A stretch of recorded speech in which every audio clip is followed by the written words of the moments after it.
And I will say that there's pros and cons to working virtually, but I'm grateful when you look at even what's going on now. The reason we're even recording this over the internet is our whole world's practically shut down. And yet our business has gone on and we barely skipped a beat because we already were set up for this.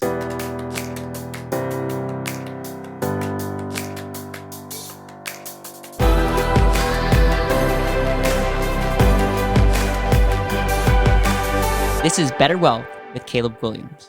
Hey everybody, welcome to the BetterWealth podcast, and in today's episode, I'm sitting down with Jereme Roothouse, the one and only Jereme, and we're going to be talking about doing business virtually. Obviously, we have technology and the ability to work with people in all 50 states. We even have the ability to work with people in Canada as well, and technology is just really amazing. And Jereme, I know you are on the phone, you're on Zoom, you're helping people with their money. I think one of the beliefs that some may have is you need your financial planner or person that you work with to be right with you, like to sit across the table.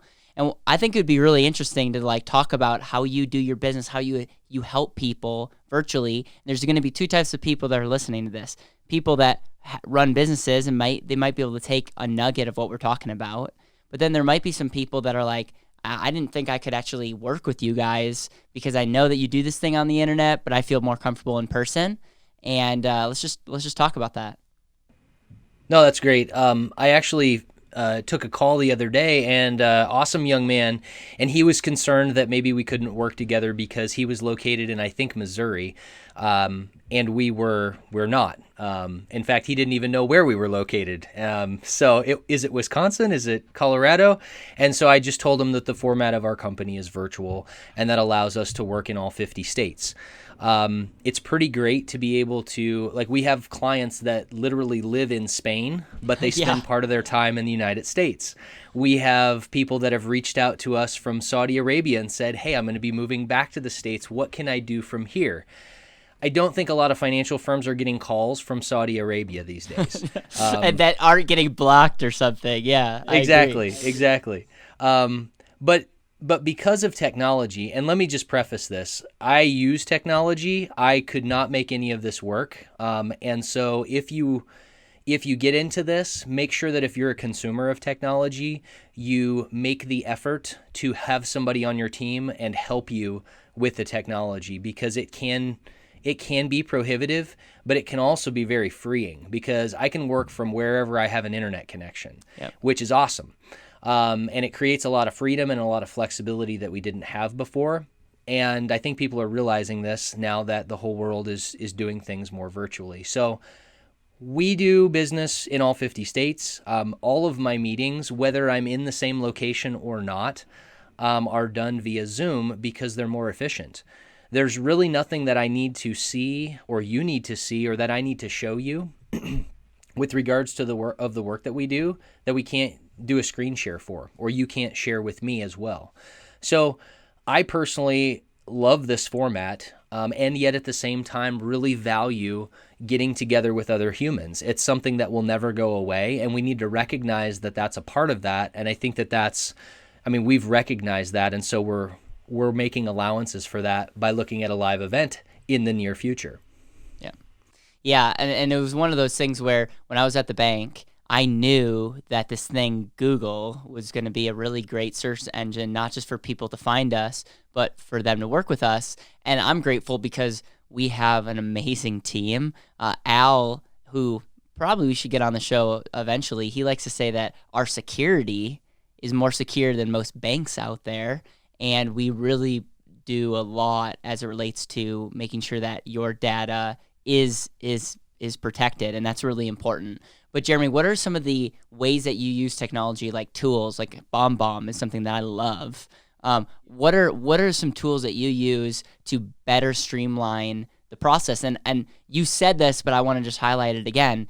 If I have someone that wants to meet with me around this whole money talk, and they live in Denver, where I am, I would much rather do it via Zoom and then meet afterwards for coffee or dinner than meet in person because of I think technology actually enhances the meeting and the experience. That's an interesting comment. And having done meetings in person as well as virtual, I would have to agree with you more so. Now, I love person-to-person interaction and contact and just all the different dynamics. But with video, you do get a lot of that. And you've always got your technology. Like, I can show what it is that I'm looking at through a screen share. So let me back up here just a few steps and talk about what it is that I use throughout the course of every day. So Zoom is our video conferencing tool that we use. Zoom's a really powerful tool because you can do certain record features. You can do webinar features. You can do a ton of really cool stuff, from raising hands. And I mean, we did a live stream using Zoom, and you can stream directly to things like Facebook and YouTube. So it's a super powerful tool. In addition to that, the backbone of what we do is a G Suite. And then on top of that, we've got different software as a service, or SaaS. So we have a CRM. And in addition to that, I think the other valuable tools that we have are BombBomb. I use Google Voice a lot for phone calls. And let's see what else is in my toolbox here.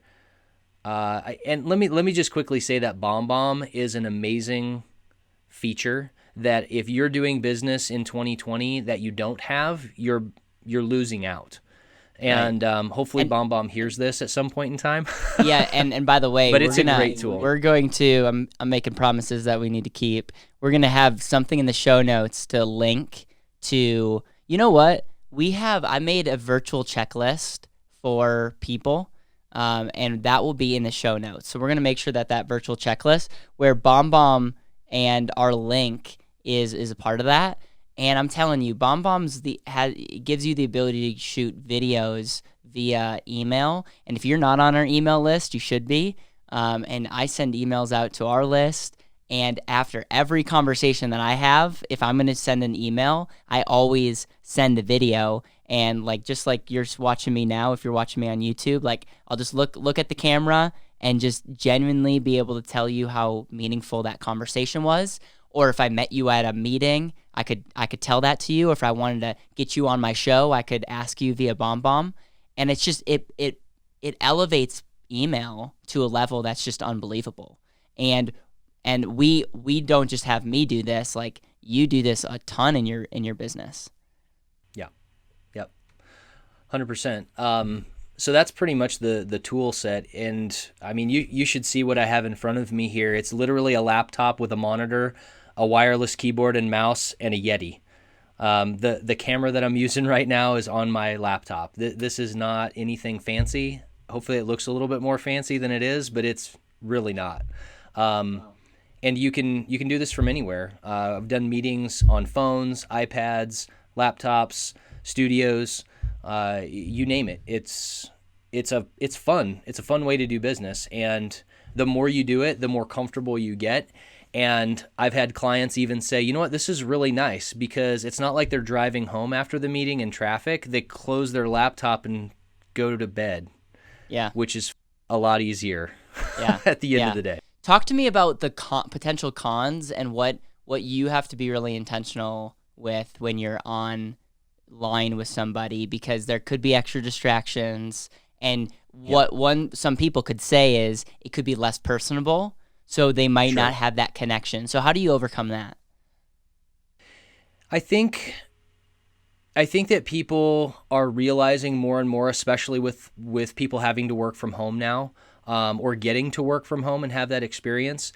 You know, I'm at my house right now. We have dogs. We're actually having work done on our roof right now as we speak.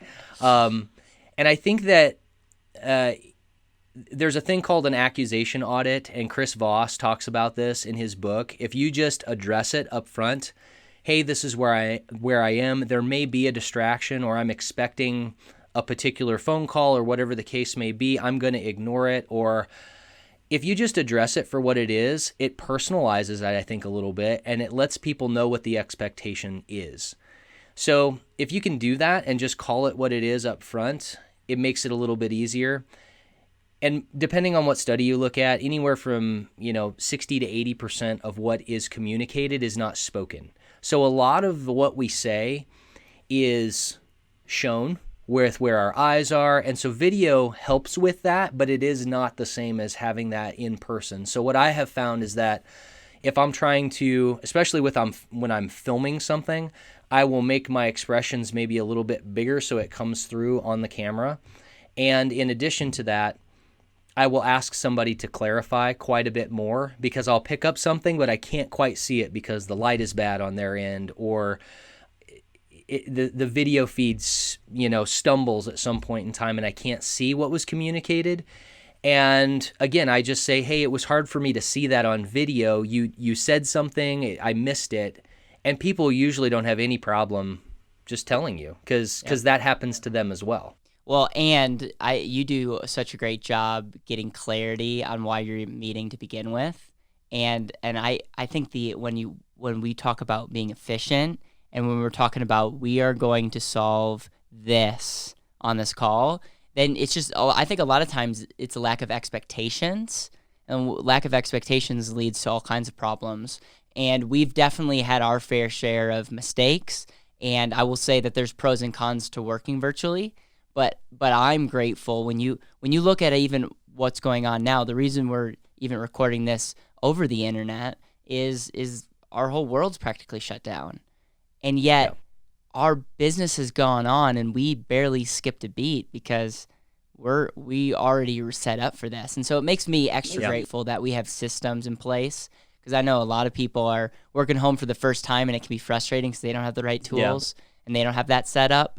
And I just know that you're really good when it comes to time management. And that's something that I actually look up to you for, because you're very productive working remotely, which it can be harder. Yeah, I think there's a couple things to that. First off, again, like you were saying, managing expectations for yourself, but also your family or whoever you're living with at the time. Hey, when I'm downstairs, maybe you guys put a sign on the door, available, unavailable. My kids and I, depending on their ages at the time, we've gone through stages where if there's a sign on the door, then you can come see daddy. If there's not a sign on the door, then you can. So there's different things. One of my kids is getting old enough, he likes to hear the conversation. So if he's taking a break, we homeschool. So if he's taking a break from homeschool or whatever, he'll come down and just listen, and then we'll talk about it. So it creates a little bit more intimate of a dialogue with the people that I live with. So I appreciate that.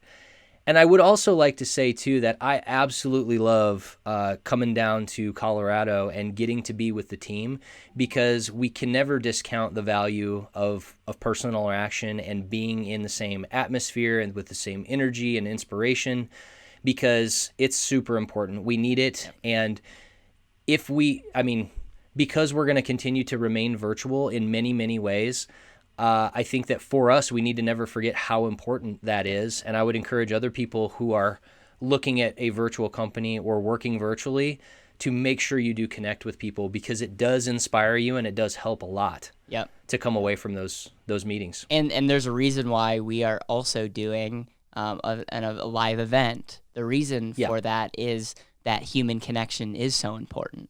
And so, Jereme, appreciate that, man. Any final thoughts on this idea of working virtually and working with you virtually? And is there anything that you want people to know if they're like, I'm all in with BetterWealth, and they happen to get a meeting set up with you? What you want them to know? Yeah, come ready. Come ready to have a great discussion, and come ready with great questions. I love to answer questions, and I also love to ask questions. I have a theme, and if I'm doing most of the talking, we're probably not in the right spot. So come ready to share with me why you're thinking what you're thinking, what it is that you're looking to accomplish, because we'll have a very efficient and very solid dialogue at the outset and throughout our conversation when you guys come ready to work. So I love it. Make sure to share this episode with someone that you think needs to hear this. They might be a business owner that might be wanting to have a virtual part. Maybe you're a financial advisor that wants to figure out how to take advantage of the virtual business. I encourage you to check out the resources below. And if you're somebody that wants to work with someone that truly cares about you and that can help you take your financial game to the next level so that you can live a more intentional life, we're open for business and want to serve you. So thank you, Jereme. Appreciate that. Amazing. Yeah.